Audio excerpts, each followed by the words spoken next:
वतन के आसमानों के मुकम्मिल हुक्मरां हैं हम, नजर है जिनकी बामे अश पर वो पासबां हैं हम।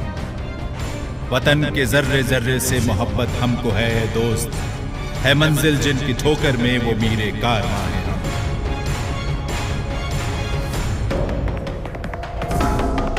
ये भारतीय वायुसेना के उन वीर सपूतों की दास्तां हैं जिन्होंने मातृभूमि पर आने वाले संकट के समय अपनी वीरता, साहस और अद्भुत शौर्य का शानदार परिचय देते हुए भारतीय वायुसेना का सर फख्र से हमेशा के लिए सवार ही मैदान जंग में वो तिफल क्या गिरेगा जो घुटनों के बल चले। जब एक सिपाही या हवाबाज जंग में जाता है तो सर पे कफन बांध के जाता है और अपने देश के लिए अगर जरूरत भी पड़े तो अपनी जान भी कुर्बान करने को तैयार होता है। जिस वक्त नंबर 1 स्क्वाड्रन के मिस्टियर्स सरगोधा पर बॉम्बिंग कर रहे थे, उसी समय स्क्वाड्रन लीडर मिकी जटार के नेतृत्व में नंबर 8 स्क्वाड्रन के मिस्टियर्स ने भक्तामाला पर बम्बार्डमेंट करते हुए वहां 2 सैबर्स को नष्ट किया और फिर रनवे को डैमेज करके वापस लौट गए। तीसरी रेड स्क्वाड्रन लीडर जोग के नेतृत्व में 27 स्क्वाड्रन के हंटर्स ने की और छोटा सरगोधा और सरगोधा पर बमबारी की। स्क्वाड्रन लीडर हांडा के नेतृत्व में कहाय, राजकुमार और डीएस बराड़ का मिशन बहुत कामयाब रहा। दिन दहाड़े लो लेवल उड़ते हुए अनडिटेक्टेड सरगोधा पहुंचकर उनके फ्यूल डंप्स को उन्होंने तबाह किया और ओआरपी पर खड़े सैबर्स को नष्ट कर दिया।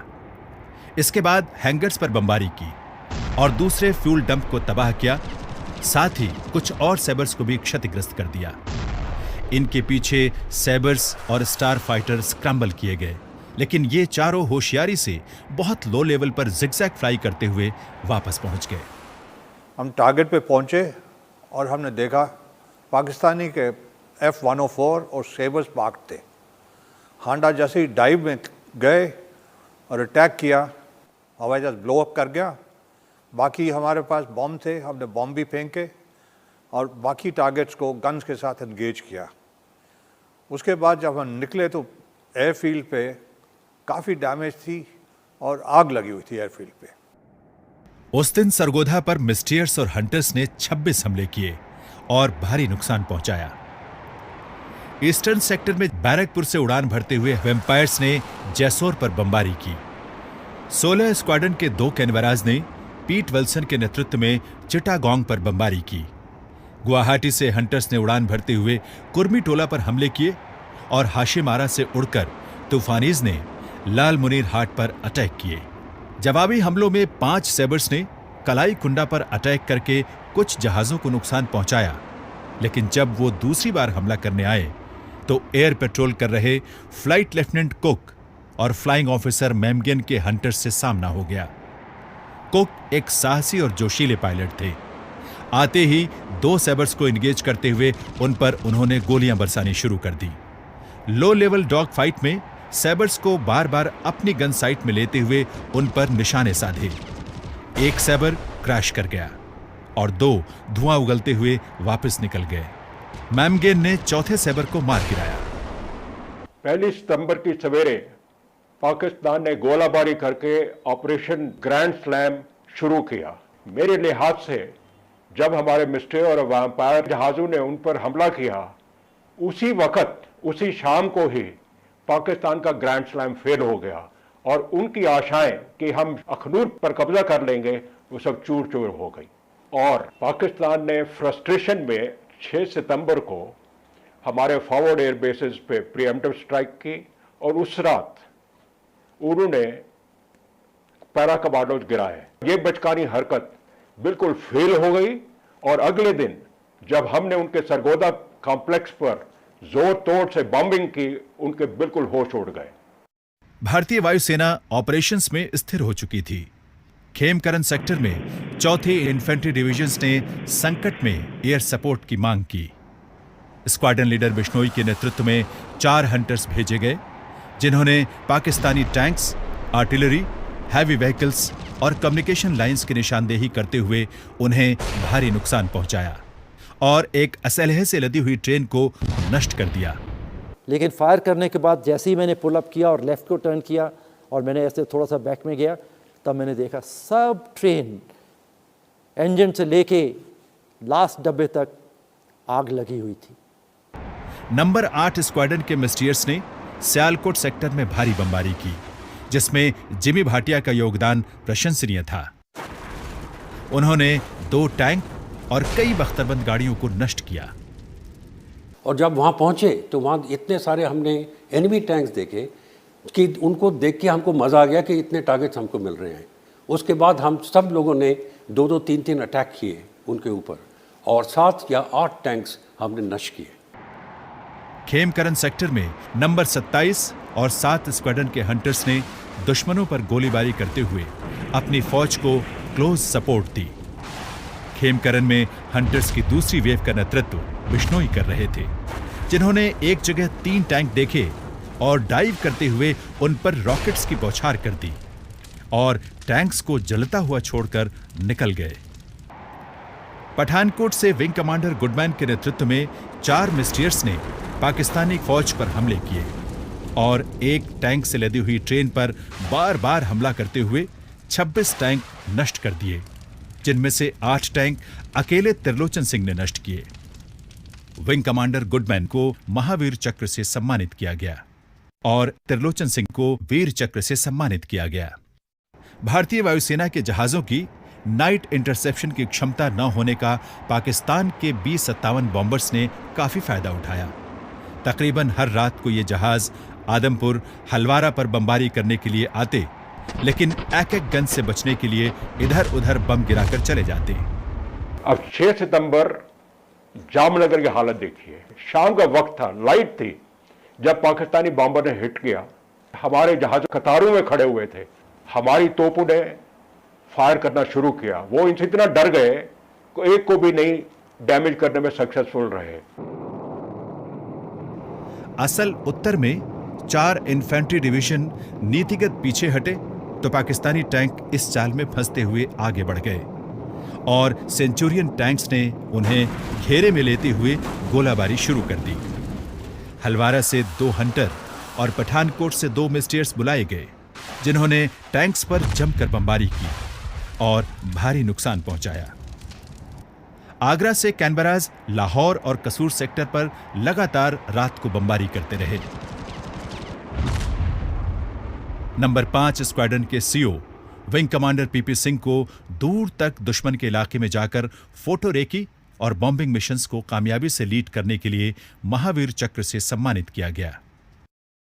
11 सितंबर को 8 स्क्वाड्रन के मिस्टियर्स ने 5 मिशंस किए, जिसमें कसूर सेक्टर में रेलवे ब्रिजेस को तबाह किया, लाहौर सेक्टर में आर्टिलरी बंकर्स को तबाह किया और पाकिस्तान के फौजी ठिकानों को निशाना बनाया। 8 स्क्वाड्रन के मिकी जटार, टीसी चोपड़ा, विनोद पटनी और जिमी भाटिया का आपस में तालमेल, हौसला और साहस काबिले तारीफ रहा और इनके हमले काफी कामयाब रहे। Unfortunately, at present, both Mickey Jatar and PC Chopra are no more. But I must say this for both of them. Both were good, they were pleasant, they were nice, they were professional to the core. काम अच्छी तरह से करते थे, काम अच्छी तरह से कराते भी थे। पाकिस्तानी एयरफोर्स के B-57 बॉम्बर्स ने अपने रात के नाकाम हमले जारी रखे। 11 की रात 2 B-57 बॉम्बर और 2 सैबर नेपाम बॉम्ब के साथ अमृतसर SU को तबाह करने के लिए पहुंचे। एक B-57 एक-एक फायर से गिरा दिया गया और दूसरा वापस निकल गया। सैबर्स रडार को लोकेट नहीं कर पाए और एक-एक से बचते हुए भगदड़ में नेपाम बॉम्ब्स को कस्बे के पास गिराकर चले गए। भारतीय सेना ने सियालकोट सेक्टर में भारी हमला करते हुए फिल्लौरा पर कब्जा किया। स्क्वाड्रन लीडर हांडा के नेतृत्व में नंबर 1 स्क्वाड्रन के मिस्टियर्स ने सुबह 6 बजे से हमले करने शुरू कर दिए। उनकी आर्मी कंसंट्रेशन पर बहुत लो लेवल हमले किए, जिनकी वजह से पाकिस्तानी फौज का उत्साह भंग होने लगा। नंबर 8 स्क्वाड्रन के मिस्टियर्स ने लाहौर सेक्टर में ग्राउंड टारगेट पर हमले किए, जिसमें विनोद पटनी ने बार बार लो लेवल पासेस करते हुए पाकिस्तानी टैंक्स और व्हीकल्स को काफी नुकसान पहुंचाया। हमने टैंक देखे, हमने कहा कि जितने टैंक मार सकते हैं उतने टैंक को मारना है। जुनून था, यूथ थी। पर जब मैंने देखा कि इतने टैंक्स हैं वहाँ, तो मैंने अपनी सिलेक्शन जो है कॉकपिट में 4 से 2 कर दी। ये 2 सिलेक्शन का मतलब ये हुआ कि मैं 3 अटैक नहीं, पर मैं उधर 5 अटैक कर पाया। इछोगिल कैनाल के बैराज को तबाह करना जरूरी था। नंबर 8 स्क्वाड्रन के मिकी जटार जिमी भाटिया के साथ दिन की रोशनी में नीची उड़ान में रावी के किनारे उड़ते हुए कैनाल की जड़ तक पहुंचे और वहां पर पानी को कंट्रोल करने वाले 2 अंडरग्राउंड पंप्स को तबाह कर दिया, जिसके बाद लड़ाई खत्म होने तक इसे फ्लड न किया जा सका। मिकी जटार हमारे फ्लाइट कमांडर ही नहीं थे, वो हमारे गाइड थे, हमारे मेंटोर थे, हमारे इंस्ट्रक्टर थे, and he is to lead from up front, और मैं हमेशा उनको अपना रोल मॉडल माना है। पाकिस्तानी एयरफोर्स अपने B-57 बॉम्बर्स और कुछ चुनिंदा जहाज हवाई हमले के डर से बॉर्डर से 600 किलोमीटर दूर पेशावर में ले गए थे, जो कि भारतीय बॉम्बर्स की रेंज से बाहर समझा जाता था। कैनबरास, जो कि पूरे बम लोड के साथ इतना फ्यूल नहीं ले जा सकते थे जिससे लो लेवल उड़ान में जा सके, और ऊंची उड़ान में स्टार फाइटर्स द्वारा इंटरसेप्शन का खतरा था, लिहाजा एक बहुत साहसी प्लान बनाया गया। 6 कैनबरा जहाज तैयार किए गए। चुनिंदा पायलट्स और नेविगेटर्स को यह मिशन दिया गया। रात के अंधेरे में स्क्वाड्रन लीडर जेसी वर्मा के नेतृत्व में कैनबराज ने उड़ान भरी।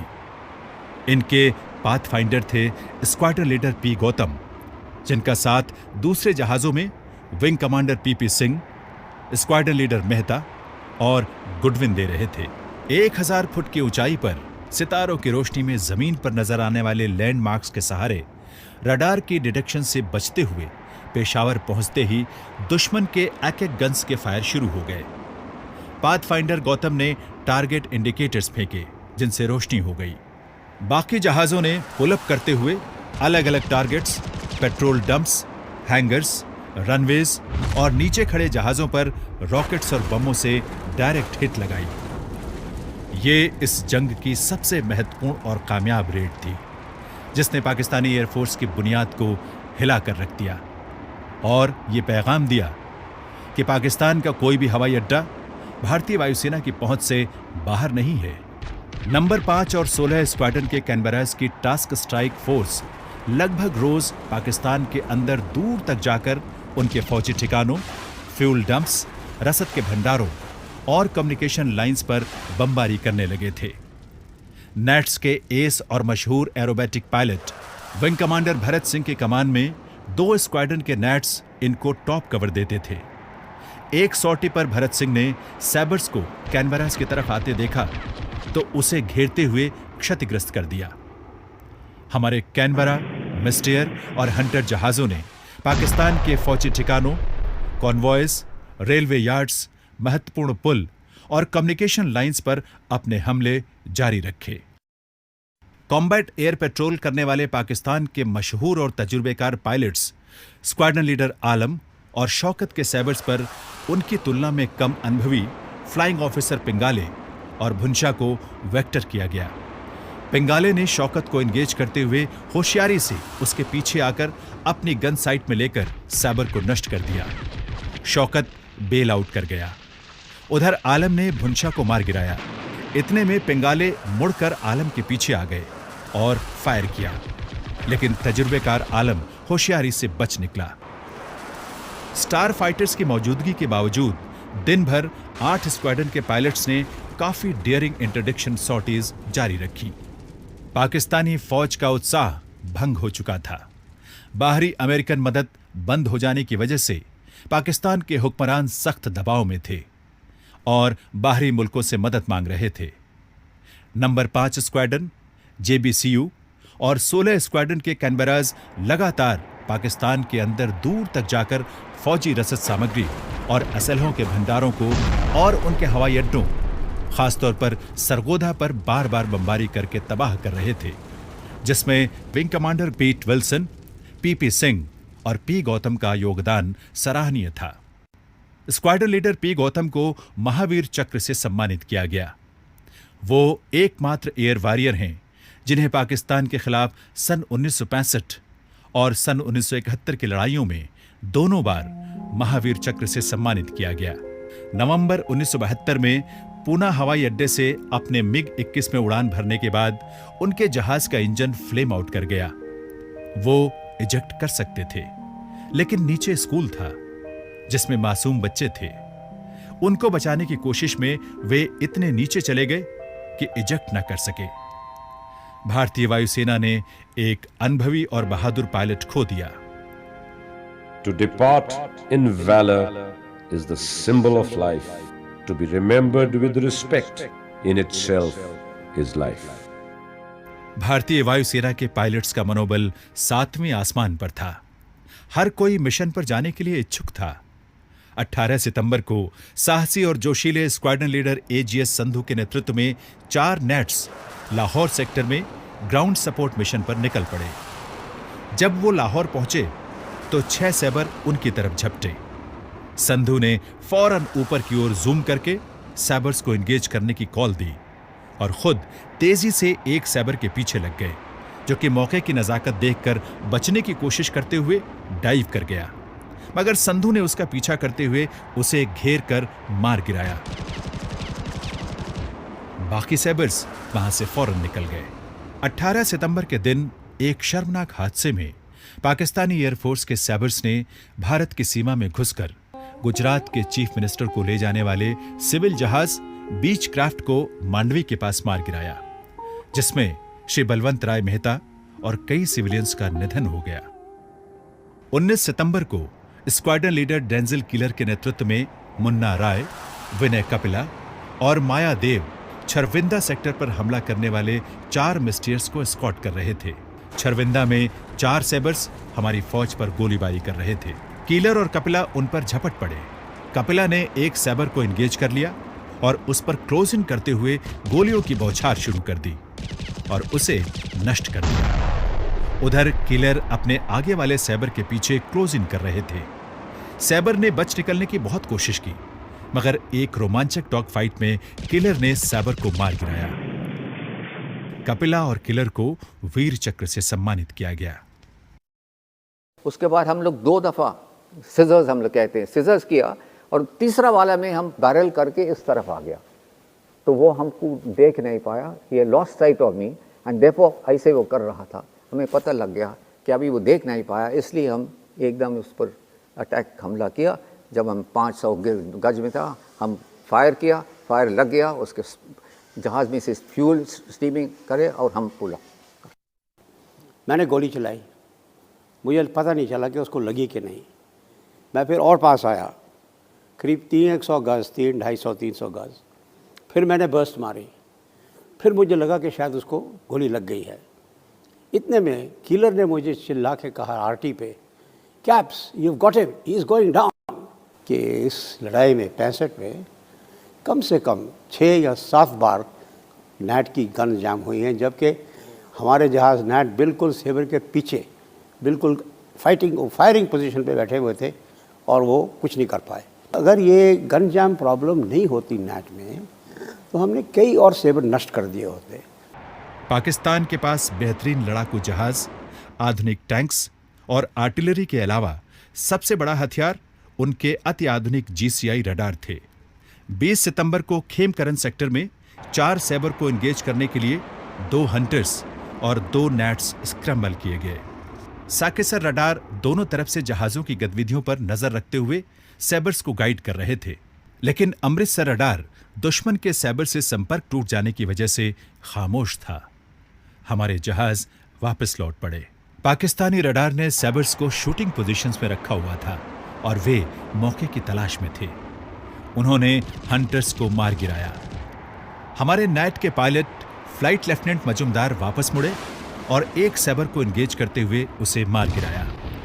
बाकी सैबर्स बचकर निकल भागे। कैनबरास की आखिरी स्ट्राइक बहुत महत्वपूर्ण और कामयाब स्ट्राइक थी।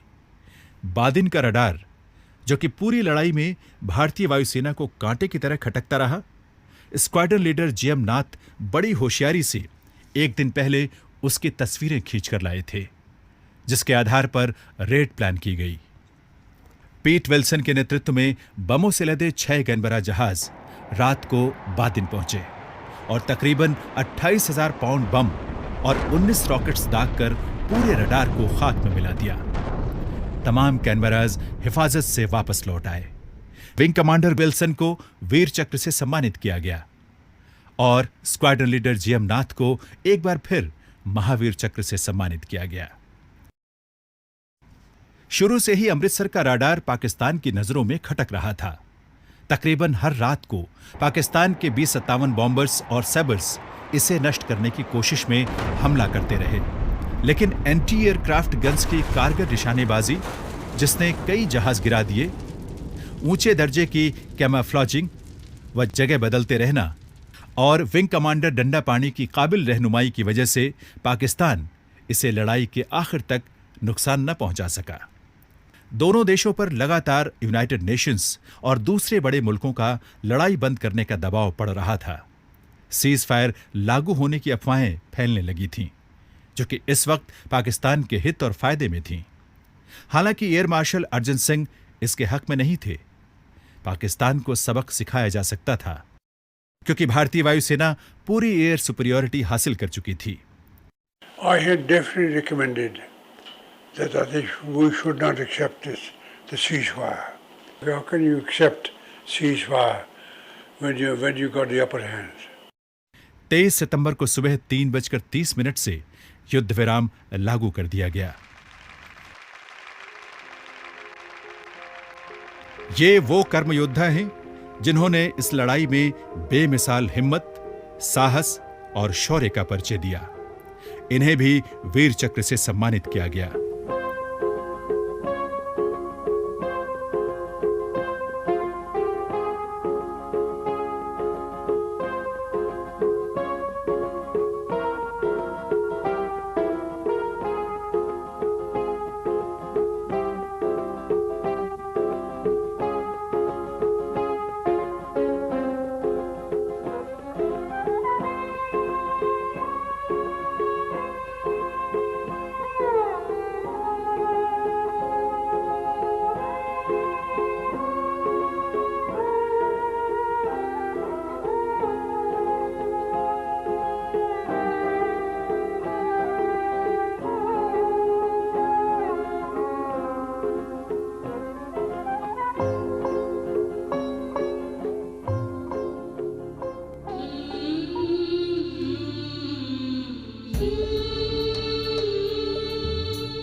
ये मातृभूमि के वो सपूत हैं जो अपने वतन की खातिर निस्वार्थ बलिदान देकर हमेशा के लिए अमर हो गए।